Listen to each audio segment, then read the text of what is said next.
இதோ உலகத்தின் முடிவு பரியந்தமும் சகல நாட்களிலும் நான் உங்களோடு கூட இருக்கிறேன் என்று சொன்ன இயேசு கிறிஸ்துவின் நாமத்தில் வாழ்த்துக்கள். சங்கீதம் 48 அதிகாரம் 14 வசனத்திலே, இந்த தேவன் என்றென்றைக்கும் உள்ள சதா காலங்களிலும் நம்முடைய தேவன் மரண பரியந்தம் நம்மை நடத்துவார் என்று சொல்லி ஒரு வசனம் இங்கே சங்கீதக்காரன் குறிப்பிட்டிருக்கிறதை நாம் பார்க்கிறோம். ஒரு மனிதனுடைய செல்வம், அவனுடைய செல்வாக்கு, அவனுடைய அந்தஸ்து, அவனுடைய அறிவு, அவனுடைய பதவி ஆகிய எவையும் சதா காலமும் அவனோடு இருக்க போவதில்லை. இன்றைக்கு ஒருவன் கையில் இருக்கும் பணம் நாளைக்கு இன்னொருவன் கையில், இன்றைக்கு ஒருவன் வகிக்கும் பதவி நாளைக்கு இன்னொருவன் கையில், இன்றைக்கு ஒருவன் கையில் இருக்கும் செல்வம் நாளைக்கு இன்னொருவன் கையில். இங்கு அதாவது இந்த பூமியில் எதுவும் நிலையானது இல்லை என்பதை நம்முடைய வாழ்நாட்களிலேயே நாம் அறிந்திருக்கிறோம்.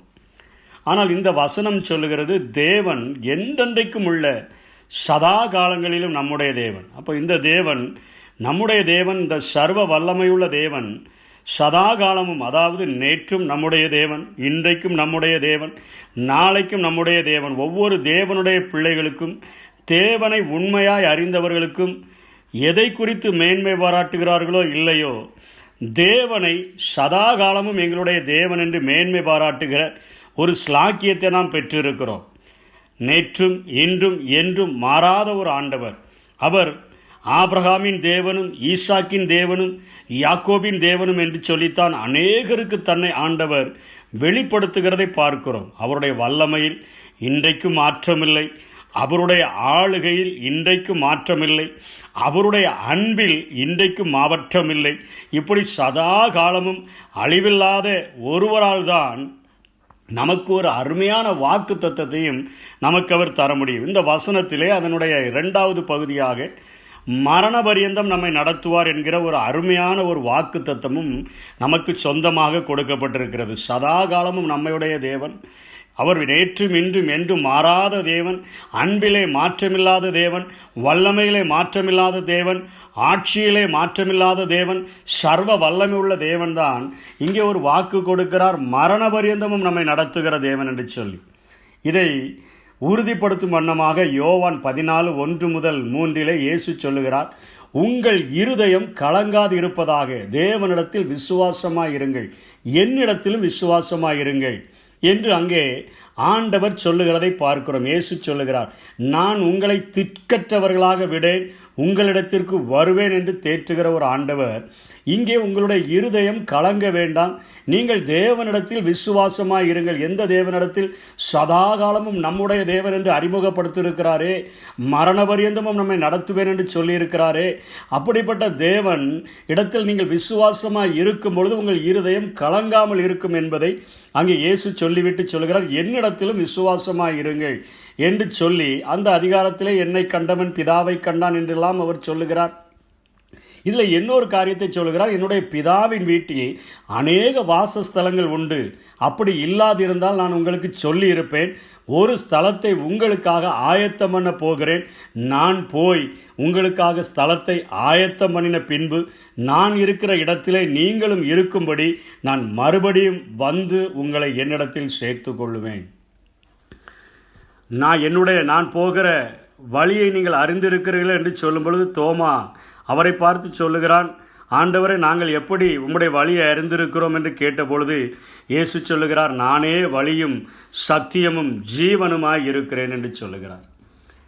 இந்த பூமியிலே நம்மை நடத்துவேன் என்கிற ஒரு ஆண்டவர், இந்த பூமியிலே மரண பரியந்தம் நம்மை நடத்துவேன் என்று சொன்ன ஆண்டவர், மரணத்திற்கு பின்பாக இருக்கிற அந்த நித்திய வாழ்வுக்கும் நான் உங்களை நடத்துவேன் என்கிறவராக ஒரு மனிதனுடைய வாழ்விலே இருக்கக்கூடிய 2 பகுதிகள், மரணத்திற்கு முன்பான அந்த வாழ்க்கையிலும் நான் உங்களை திக்கற்றவர்களாக விடேன், உங்கள் இருதயம் கலங்காதிருப்பதாக நான் உங்களை நடத்துவேன் என்று தேற்றுகிற ஒரு ஆண்டவர், நம்முடைய மரணத்துக்கு பின்பாகவும் நம்முடைய நகரம் இங்கே இல்லை, நாம் வரப்போகிறதை நாடுகிறோம் என்றெல்லாம் சொல்லப்பட்டிருக்கிறபடி நாம் அந்த நித்திய அந்த வீட்டிற்கு செல்கிறதற்கான ஒரு வழிநடத்துதலையும் நான் வாக்கு பண்ணுகிறேன் என்று சொல்லித்தான் இங்கே தன்னை விசுவாசிக்கிற ஜனங்களுக்கு சொல்லுகிறார், விசுவாசிக்கிற சீஷர்களுக்கு சொல்லுகிறார், நான் என் பிதாவின் வீட்டில் அநேக வாசஸ்தலங்கள் உண்டு, நான் அங்கே போய் உங்களுக்கு ஒரு வாசஸ்தலத்தை மறுமைக்குரிய ஒரு வாழ்க்கைக்கு தேவையான எல்லா ஆசீர்வாதங்களையும் கூட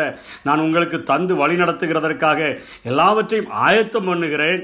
ஆயத்தம் பண்ணின பின்பு நீங்கள் என்னோடு கூட இருக்கும்படி நான் திரும்பவும் வந்து உங்களை சேர்த்து கொள்வேன் என்று சொல்லுகிறார். விசுவாசிகள் எல்லாரும் அவரோடு கூட இருக்க வேண்டும் என்பதே அவருடைய நோக்கமாக இருக்கிறபடியினாலே இயேசு தன்னுடைய வாஞ்சையை, தன்னுடைய விருப்பத்தை இப்படியாக இந்த உலக வாழ்க்கையிலும் உங்களை திக்கற்றவர்களாக விடேன், உங்களை நடத்துவேன் என்று சொன்னவர், மரண பரியந்தமும் உங்களை நடத்துவேன் என்று சொன்னவர், மரணத்திற்கு பின்பாக நித்திய வாழ்வை நமக்கு வாக்களித்து அதிலே கொண்டு வந்து சேர்க்கிற வரையிலும் உங்களை என்றென்றைக்கும் என்னோடு கூட வைத்து கொள்ளும்படியாக உங்களை நடத்துவேன் என்று வாக்கு பண்ணின ஒரு ஆண்டவரைத்தான் நாம் இங்கே பார்க்கிறோம். அதை பவுல் அப்போஸ்தலன் உறுதிப்படுத்தும் வண்ணமாக 1 தெசலோனிக்கர் 4 அதிகாரம் 16-17 இப்படியாய் குறிப்பிடுகிறார். ஏனெனில் கர்த்தர் தாமே ஆரவாரத்தோடும் ஆயத்தம் பண்ணின பின்பு வருவேன் என்று சொன்னாரே, அந்த இயேசுவை குறித்து இங்கே பவுல் குறிப்பிடுகிறார். கர்த்தர் தாமே ஆரவாரத்தோடும் பிரதான தூதனுடைய சத்தத்தோடும் தேவ எக்காலத்தோடும் வானத்திலிருந்து இறங்கி வருவார். அப்பொழுது கிறிஸ்துவுக்குள் மரித்தவர்கள் முதலாவது எழுந்திருப்பார்கள்.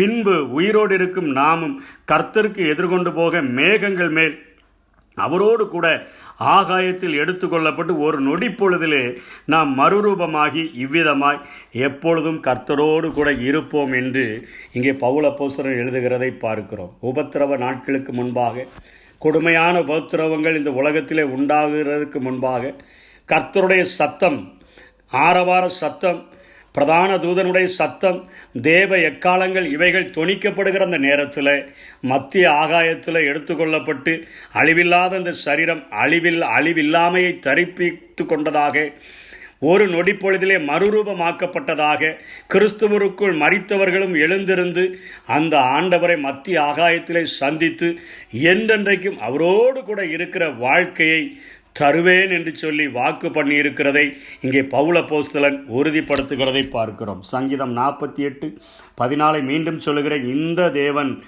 என்றென்றைக்கும் உள்ள சதா காலங்களிலும் நம்முடைய தேவன், அவரிலே எந்த ஒரு மாற்றமும் இல்லை, அவரிலே எந்த ஒரு மாற்றமும் இல்லை, எந்த ஒரு வேற்றுமை நிழலும் இல்லை, மரண பரியந்தமும் நம்மை நடத்துவேன் என்று சொல்லி வாக்குறுதின ஒரு ஆண்டவர், பொய்யுரையாத தேவனாய் இருக்கிறபடியினாலே இந்த உலகத்தில் நம்முடைய இருதயத்தை கலங்காதபடி, திக்கற்றவர்களாய் விடாதபடி நம்மை நடத்தி அந்த மறுமையிலும் அவர் நமக்கென்று ஆயத்தப்படுத்தி இருக்கிற ஸ்தலத்திலே நம்மை கொண்டு சேர்க்கிற வரையிலும் உண்மை உள்ளவராய் இருந்து வழிநடத்துவேர் என்று வாக்கு பண்ணியிருக்கிறதை நம்பி நாம் வாழுவோம். மரண பரியந்தமும் நம்மை நடத்துவேன் என்று சொன்னவர் அப்படியாய் நம்மை நடத்துவாராக. ஆமேன்.